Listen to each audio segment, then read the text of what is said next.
अहो, सध्या जरी झुरळ जनता पार्टी काहीच नसली तरी भविष्यामध्ये मात्र मोठं राजकीय वादळ निर्माण करणार आणि मोठ्या पक्षांची हवा टाईट करणार. होय, या क्षणाची संपूर्ण महाराष्ट्राला राजकीय वर्तुळाची सर्वात मोठी आणि महत्त्वाची बातमी देत आहे. सध्या महाराष्ट्रासह देशामध्ये जे पण काही प्रश्न आहे, ज्यामध्ये शेतकऱ्यांचे प्रश्न असो, शेतकऱ्यांच्या मालाला हमीभाव भेटत नाही, नैसर्गिक आपत्ती, नुकसान, अशा वेगवेगळ्या अडचणींना शेतकऱ्यांना सध्या तोंड देण्याची वेळ आली आहे. त्यातच देशासह राज्यभरामध्ये मोठ्या प्रमाणामध्ये बेरोजगारी वाढलेली आहे. तरुण मुलांच्या हाताला काम नाही, शासन सुद्धा मोठ्या प्रमाणामध्ये नोकर भरती करीत नाही.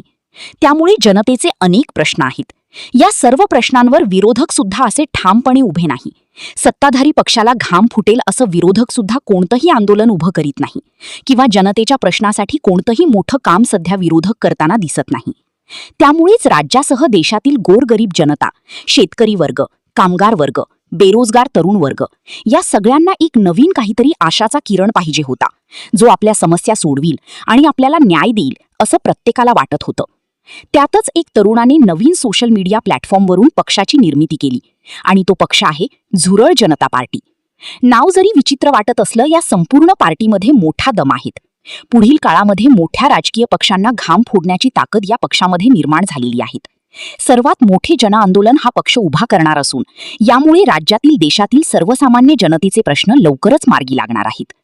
झुरळ जनता पार्टीचे संस्थापक महाराष्ट्रीय नसून त्यांना देशासह राज्यातील तरुण बेरोजगार मुलांनी मोठ्या प्रमाणामध्ये सपोर्ट केलेला आहे. नेमका आता या झुरळ पार्टीचा पुढचा काय प्रोग्राम आहे, कशा प्रकारे ही सर्व जनआंदोलन उभं करणार आहेत, कशा प्रकारे सरकारला जाब विचारणार आहेत, या संपूर्ण झुरळ पार्टीचा पुढचा नियोजन काय आहे, आपण ते तुम्हाला सगळं याच व्हिडिओतून डायरेक्ट दाखवणार. फक्त तुम्हाला एक काम करायचंय, हा व्हिडिओ पूर्ण शेवटपर्यंत बघत राहणे.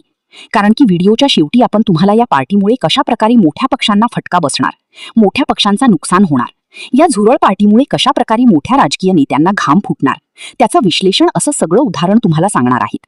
त्यामुळे फक्त हा व्हिडिओ पूर्ण शेवटपर्यंत बघत राहिले आणि या मोठ्या आणि महत्त्वाच्या बातमीसाठी आत्ताच व्हिडिओला लाईक करा. अहो, सर्वोच्च न्यायालयाचे न्यायाधीश यांनी नकळतपणे एक वक्तव्य केलं होतं. ही देशातील बेरोजगार मुले म्हणजे झुरळ आहेत असं बोलण्यात आलं. नंतर त्यांनी आपलं वक्तव्य बदललं आणि माझा उद्देश तसा नव्हता. बोगस डिग्र्या, बोगस सर्टिफिकेट घेऊन काही तरुण मुलं वकिली करीत आहे किंवा इतर गोष्टी करीत आहे असं त्यांचं मत होतं. परंतु त्यांच्या एका शब्दामुळे एका नवीन पक्षाचा जन्म होईल असं वाटलं नव्हतं.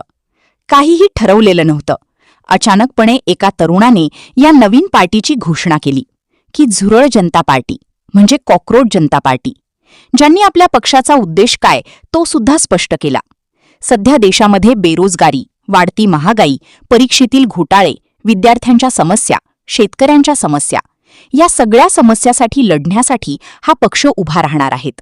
शेतकऱ्यांच्या बाजूने, बेरोजगार तरुणांच्या बाजूने हा पक्ष प्रमुख भूमिका मांडणार आणि त्यामुळे देशाभरासह राज्यभरातील लाखो करोडो जनतेने या पक्षाला मोठ्या प्रमाणामध्ये प्रतिसाद दिला. परंतु या प्रतिसादाला बघून राज्यातील इतर पक्षांची मात्र झोप उडाली. कारण की मोठ्या मोठ्या पक्षाला याने मागे टाकलं आणि सोशल मीडियावर सर्वात जास्त फॉलोअर्स तयार केले. तसंच भविष्यामध्ये एक मोठा समूह, एक तरुण सुशिक्षित बेरोजगार मुलं रस्त्यावर पडू शकतात आणि मोठं आंदोलन उभं होऊ शकतं, ज्यामुळे सर्वसामान्य जनतेच्या समस्या सोडवल्या जाऊ शकतात, सर्वसामान्य जनतेचा आवाज उठवला जाऊ शकतो, शेतकऱ्यांचे प्रश्न सोडविले जाऊ शकतात. अशा सर्व प्रश्नांची उत्तरे सरकारकडून मागविली जाणार.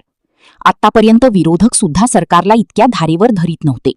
राज्यातील जे विरोधक आहे किंवा देशातील विरोधक ते काही ठोस भूमिका घेत नाही किंवा सरकारला बेरोजगार तरुणांसाठी नोकऱ्या काढणे, तरुणांना काम देणे किंवा शेतकऱ्यांचे प्रश्न मिटवणे, या सगळ्या अडचणी दूर करण्यासाठी सरकारशी असं ठामपणे विरोध करीत नव्हतं. वरवर विरोध दिसत होता, परंतु पाहिजे तितका आक्रमकता नव्हती. परंतु शेवटी मग आता एक नवीन पक्ष आला, झुरळ जनता पार्टी, आणि त्यांनी आता मोठं वादळ निर्माण केलेलं आहे. हे नुसताच वादळ नसून भविष्यामध्ये तरुणांना आपल्या समस्या सोडविण्यासाठी किंवा आपल्या समस्या मांडण्यासाठी एक हक्काचा पक्ष निर्माण झालेला आहे. आता आपण तुम्हाला काही मोठ्या नेत्यांची कशी हवा टाईट होणार, त्यांना कसा घाम फुटणार ते सगळं आता आपण तुम्हाला लगेच दाखवत आहे. फक्त हा व्हिडिओ पूर्ण शेवटपर्यंत बघत चला. कुळ घातलेला आपण बघतो आहोत. महत्त्वाचं म्हणजे डिजिटल सटायर मूवमेंट याला आपण म्हणू शकतो. आणि 1,08,00,000पेक्षा जास्त फॉलोअर्स गेल्या काही दिवसामध्ये त्यांचे झालेले आहेत. भाजपला देखील त्यांनी मागे टाकलंय आणि हे ज्यांनी तयार केलेलं आहे किंवा याचे जे आपण संस्थापक म्हणूया अभिजित दिपके हे आपल्या सोबत सध्या जोडले गेलेत.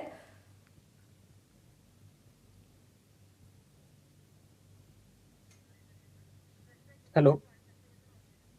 तर अभिजित दिपके यांच्यासोबत आपण याविषयी अधिकची माहिती जाणून घेऊयात आणि संवाद साधूयात. अभिजितजी, स्वागत आहे तुमचं. सुरुवातीला मला असं विचारायचं आहे की कॉक्रोच किंवा झुरळ असा शब्दप्रयोग ज्यावेळेला करण्यात आला तर अनेक अर्थ आपल्याला काढता येऊ शकतात किंवा प्रत्येक जण वेगवेगळ्या पद्धतीने ही गोष्ट रिसीव्ह करू शकतो. पण उपरोधिकपणे याला प्रतिसाद द्यावा किंवा व्यवस्थेविरुद्धचा राग व्यक्त करावा असं का वाटलं असेल तुम्हाला?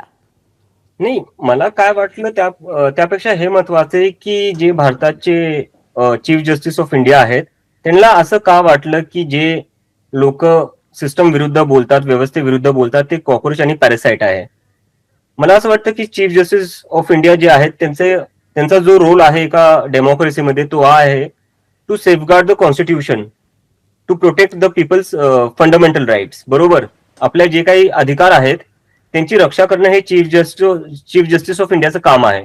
आणि त्यातलाच एक अधिकार हा आहे की फ्रीडम ऑफ एक्सप्रेशन, बोलण्याचा अधिकार. तर ज्यांचं काम आहे की बोलण्याचा अधिकार बोलण्याच्या अधिकाराची रक्षा करायची, तेच असं कसं काय म्हणू शकतात की जे बोलतायत ते कॉक्रोच आणि पॅरासाइट आहे. तर हे कुठे ना कुठे खूपच सॅड स्टेटमेंट होतं. त्यामुळे आम्ही याच्यावरनं हे कॉक्रोच जनता पार्टी सुरू केली. बरं. अभिजितजी, गेल्या काही दिवसांमध्ये म्हणजे अवघ्या 5 ते 6 दिवसांमध्ये आपण म्हणूया की कॉक्रोच जनता पार्टीने अगदी 1 कोटीपेक्षा जास्त टप्पा गाठलेला आहे. आणि एवढा प्रतिसाद मिळत असताना किंवा मुख्यतः आपण बघितलं तर जेनझी जी सोशल मीडिया आणि या सगळ्या गोष्टी अधिक प्रमाणामध्ये वापरते असं आपण म्हणूया, तर इतका मोठा प्रतिसाद मिळाल्याच्या नंतर एक जबाबदारी देखील निश्चितपणे वाढलेली असेल. कारण मोहिमेमध्ये किंवा चळवळीमध्ये काहीसं या सगळ्याचं रूपांतर होताना दिसतंय. पण असं होत असताना राजकीय पक्षामध्ये देखील या सगळ्याचं रूपांतर होणार आहे? नक्कीच होईल, पण आता काही सांगणं थोडं अवघड असेल, कारण की तुम्हाला जसं माहितीये की ही पार्टी काय आम्ही प्लॅनिंग करून सुरू केलेली नव्हती. जर चीफ जस्टिस ऑफ इंडियाचं ते स्टेटमेंट आलं नसतं तर आज मी इथे इंटरव्ह्यूला बसलो नसतो. तर असं काही प्लॅन करून आम्ही काही केलं नव्हतं. आणि आता 3-4 दिवस झाले, 3-4 दिवसातच आमच्याकडे 1,10,00,000 लोक आलेली आहेत इंस्टाग्रामवर. तर इतक्या लवकर ह्या सगळ्या लोकांशी बोलून प्लॅनिंग करणं खूप अवघड आहे, कारण की 3-4 दिवस झाले आम्हाला.